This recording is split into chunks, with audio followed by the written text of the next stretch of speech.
आज Doubtnut app download करें। Doubtnut पर अपने सभी गणित, रसायन विज्ञान, भौतिक विज्ञान और जीव विज्ञान के डाउट्स का करो सफाया। बस प्रश्न की फोटो खींचो, एक ही प्रश्न को क्रॉप करो और तुरंत वीडियो सोल्यूशन पाओ। अभी डाउनलोड करें। प्रश्न हमें दिया हुआ है कि एक समीकरण है, वेग उसका v मीटर प्रति सेकंड है और उसकी आवृत्ति n हर्ट्ज है। तब इस तरंग का समीकरण y बराबर e sign 2 pi n t ऋण x अनुपात v के रूप में दिया हुआ है हमें। तो हमें ये देखना है कि ये जो समीकरण दिया हुआ है या जो कथन दिया हुआ है वो सत्य है कि असत्य। मतलब इसमें हमें सत्यता की जांच करनी है कि ये जो कथन हमें दिया हुआ है सत्य होगा कि असत्य। इसके लिए हमें सबसे पहले क्या समझना होगा? सबसे पहले समझना होगा किसी समतल प्रगामी तरंग होती क्या है। देखिए, किसी समतल प्रगामी तरंग की बात करते हैं तो प्रगामी तरंग हमेशा सरल आवर्त गति करते हुए वस्तु से प्राप्त होती है। तो इसके लिए हम मान लेते हैं कोई एक वस्तु है वो एक सरल आवर्त गति कर रही है। सरल आवर्त गति करते हुए वस्तु किसी माध्यम से टकराती है तो माध्यम में भी क्या होने लगता है? यदि वो माध्यम से टकराए तो माध्यम में जो माध्यम के कण होते हैं वो भी वहां पर सरल आवर्त गति करने लगते हैं। इसका मतलब है कि मान लीजिए कोई माध्य स्थिति है, कण उसके ऊपर और नीचे या आगे या पीछे वो सरल आवर्त गति करने लगते हैं।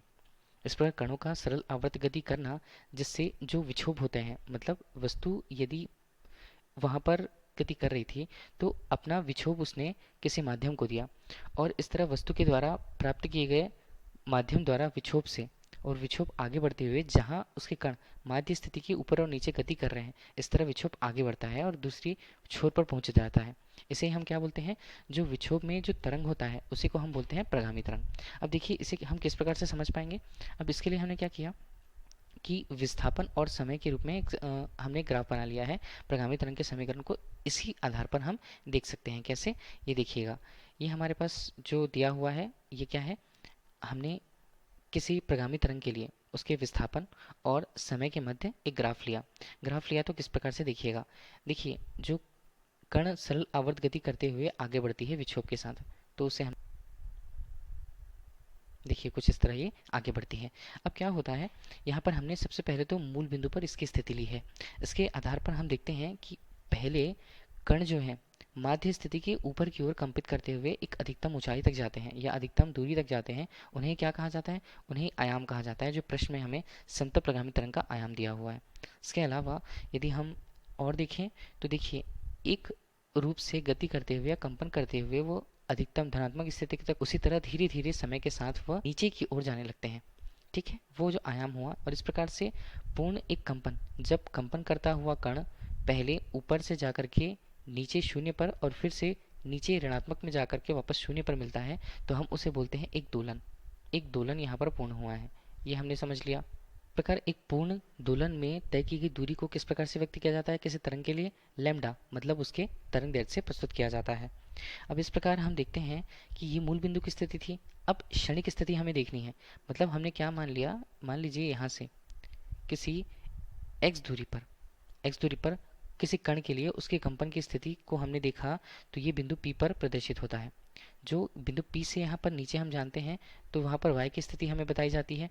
y की स्थिति मतलब उस क्षणिक समय पर जब उसकी स्थिति मूल बिंदु से x दूरी पर थी तब उसका विस्थापन कितना था, ये हमें देखना होगा और दोनों की तुलना हमें करनी। तब इसके लिए हमने क्या किया है, माना है कि कोई प्रगामी तरंग है, ठीक है, वो निश्चित वेग v से गति कर रही है और जिसका स्रोत जो है मूल बिंदु है। यहाँ पर मूल बिंदु को हमने उस तरंग के लिए स्रोत बोल रखा है या वस्तु को लगा रखा है वहाँ पर। अब स्रोत जो है सरल आवर्त गति करती है और किसी क्षण t पर हम बात करते हैं बिंदु O पर किसी कण का विस्थापन, कण विस्थापन किससे व्यक्त करेंगे उसे? इसे व्यक्त किया जाएगा y से। इसका सूत्र क्या होगा? सूत्र वहां पर लेते हैं कैपिटल A साइन यहाँ पर ओमेगा टी के रूप में। और कैपिटल ए हमें यहाँ पर क्या बता रहा है? कैपिटल ए हमें यहाँ पर आयाम को बता रहा है, ओमेगा क्या? कोणीय आवृत्ति को बताया जा रहा है यहाँ पर। तो इसे हम ले लेते हैं समीकरण 1 के रूप में। ये तो हमने लिया था मूल बिंदु या बिंदु O पर कण के विस्थापन को। अब हमें देखना है किसी क्षण t पर ही उस कण के लिए बिंदु P पर कण विस्थापन कितना होगा? कण विस्थापन। अब देखिए ये समीकरण हम किस प्रकार से लिख पाते हैं। ये हमारे पास होगा y बराबर a, यहाँ पर है साइन है यहाँ पर, और ओमेगा टी तो हमने लिखा ही, परंतु वो जो बिंदु P है वो मूल बिंदु के सापेक्ष पहली स्थिति पर है, इसलिए ऋणात्मक हमने लिया और इसे ले लिया के एक्स के रूप में। के एक्स मतलब एक्स जो दूरी है वो ये बता रही है कि निश्चित वेग v में उसके द्वारा चली गई दूरी कितनी है बिंदु P तक, और यही हमें क्या बता रहा है समीकरण 2।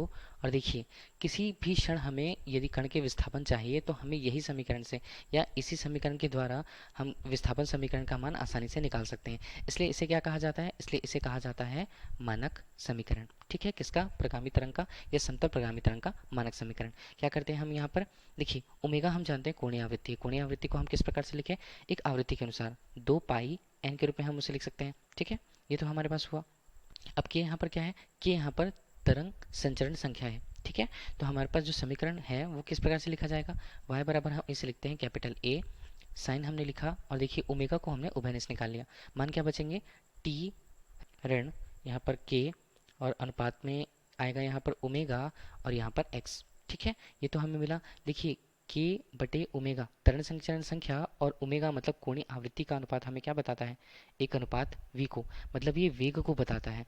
और यही समीकरण हम, यही मान को हम इस समीकरण पर रखें तो y बराबर हमारे पास कितना होगा, a यहाँ पर साइन हमने लिया ओमेगा t ऋण k अनुपात ओमेगा को हम क्या लिखें, x अनुपात v के रूप में हम लिख सकते हैं। अब देखिए ओमेगा को क्या लिखा जा सकता है, y बराबर a साइन, हमने उसे ले लिया 2 पाई n के रूप में, ये बनता है t ऋण x अनुपात v के रूप में। ये हमें जो समीकरण मिला है, ठीक है, y बराबर करके ये जो समीकरण हमारे पास मिला है, यही समीकरण हमें सिद्ध करना था इस प्रश्न में जो हमसे पूछा जा रहा है। तो हमारे पास जो प्रश्न में दिया हुआ है कथन वो सत्य होगा और प्रगामी तरंग का समीकरण हमें कुछ इस प्रकार y बराबर a sine 2 pi n t ऋण x अनुपात v प्राप्त होगा। धन्यवाद। कक्षा 6वीं से 12वीं से लेकर नीट, IIT, JEE वो एडवांस के लेवल तक 1 करोड़ से ज्यादा छात्रों का भरोसा।